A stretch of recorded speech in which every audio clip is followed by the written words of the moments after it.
জীবন আর পাহাড়ি পথ দুটোরই ভাষা ধীরে চলার। পাহাড়ি পথে হাঁটতে গেলে দেখা যায় কখনো খাড়া উতরায়, কখনো আঁকাবাঁকা নীরবতা। জীবনও তেমনি সরল রেখায় এগোয় না। পথের প্রতিটি বাঁক নতুন দৃশ্য দেখায়, কখনো কুয়াশা, কখনো রোদ।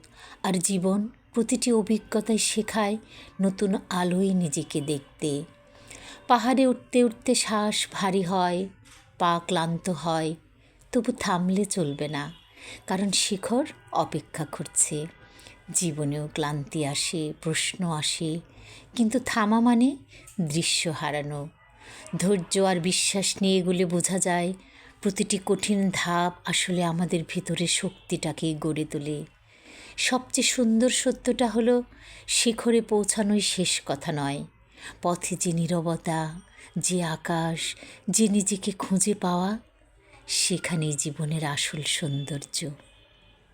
আসুন আমরা সবাই যে পরিস্থিতিতেই থাকি না কেন জীবনকে ভালোবাসি, জীবনের সে চরম সত্যটাকে উপলব্ধি করি। ধন্যবাদ।